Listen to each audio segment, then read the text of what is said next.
On Sunday afternoon in the Emirates Stadium, it's the last Premier League game of the season, the last game of our season. We're going to be going up against an in-form Everton team. An Everton team that haven't lost in their last 5 games, and they are in really good form. They don't often concede goals, and we need these 3 points more than ever, as well as the fact that we need West Ham to pull something out the hats against Man City. How realistic is it? I don't really know, but again, it is the last day of the Premier League season, so you never really know. All we can do is in our last game at home in the Emirates Stadium in the Premier League, we need to make sure that we at least get 3 points, end the season on a high, and what happens in the Etihad Stadium happens. Regardless, we need to get our 3 points, we need to win the game.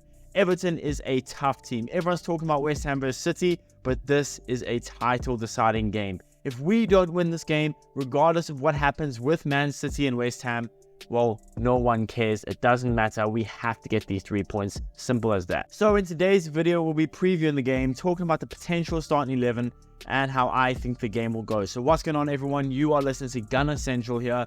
I hope you're all doing well. Please be sure to like the video, subscribe if you haven't already, and let's get into it.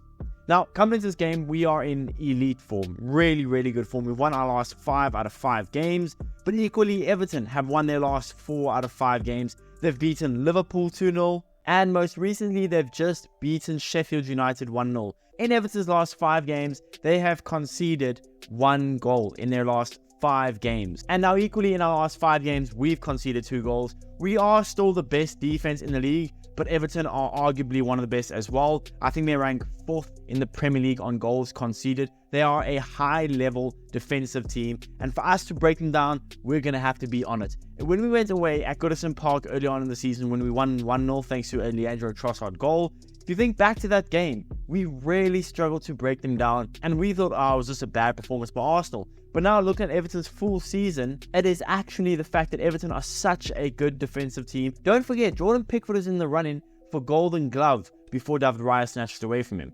Everton are a really good defensive team, and we need to be on it because we don't need a draw, we don't need a loss, we need 3 points. And for us to get this win, we have to be solid at the back as we tend to always be, but we need to score goals. Now, if Everton will score against us, I don't think so. Everton haven't beaten us at the Emirates Stadium since 2010, and Everton are a very, and I mean very low scoring team. The reason that they sit so low in the table isn't because of their defense, it's their offense. They're not a good scoring team. Calvert-Lewin isn't the Calvert-Lewin of old. We need to make sure we can keep it tight at the back and we can dominate the ball, dominate the game. Everton haven't got anything to play for. They're not in a relegation battle. They're not going to get Europe. They just sit in mid-table. We need to make sure we capitalize against a team that haven't got anything to play for. We're at home. We need these 3 points. Yes, Everton are a dangerous team. They can hit us on the counter. They're a very good defensive team. But anything other than 3 points, anything other than a win here is a catastrophe to end our season. Now, going on to injuries and suspensions, Arsenal have no injuries, no suspensions on the last day. Umar Simba is still listed as an injury on FootMob, but I actually genuinely believe we'll at least see Timber on the bench. I think the reason we haven't seen him on the bench this whole time is the fact that every game is such a high intensity game, such an important game, and you don't want to really put someone that's coming back from an ACL injury in that. So maybe even Simba won't even be on the bench for this game, and either way, that is fine. It doesn't really matter. Umar Simba isn't going to have an impact, I doubt. Even if he's on the bench, I don't think we'll see him play.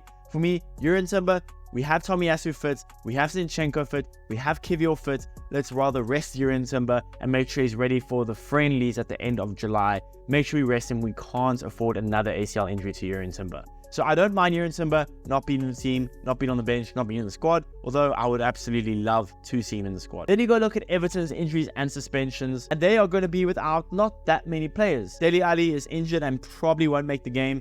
Patterson is going to be out for the game, and Mikolenko will be out for the game.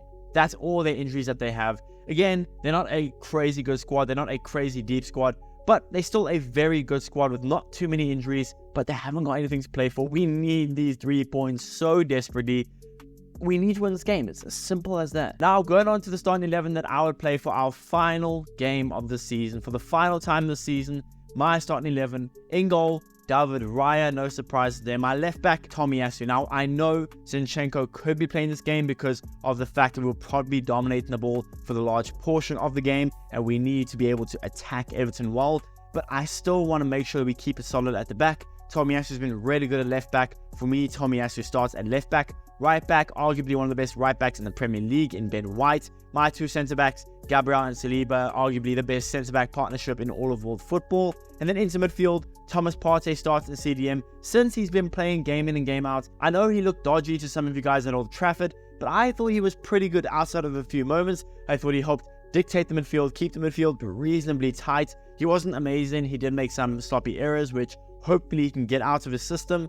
But I think you just have to play Thomas Partey again in midfield. I wouldn't mind Jorginho starting in midfield against Everton because I do understand that to some of you guys, Partey was a little bit dodgy and I get that. But for me, I still trust Thomas Partey. He's played really well in some games. For me, Thomas Partey starts in CDM. And then next to Thomas Partey, no surprises, arguably the two best players in this Arsenal team, Martin Odegaard and Declan Rice. And then my front three, I always say I want Gabriel Martinelli to start at left wing. You saw him against Old Trafford. The moment he came on off the bench, he looked like a nightmare for Man United. So for me, left wing is actually going to be Leandro Trossard. Bet you didn't expect that. And the reason I say that is because I expect a low block against Everton, and Leandro Trossard is really good at breaking down a low block, whereas Martinelli is better against a team that might play a higher line because he's so good at running at the team, whereas Leandro Trossard is a little more skillful and a little better dropping into midfield to help open up space. So for me, left wing we go Leandro Trossard, right wing star boy Bukayo Saka, and at striker, no surprises here, Kai Havertz. Kai Havertz has to play up top for me. We need him. It's going to be a physical game. I like Gabby Jesus. He's just not good enough really to be started in a game like this. And Nketiah, well, I mean, we haven't seen him play for what feels like 2 months now. So for me, up top, Kai Havertz.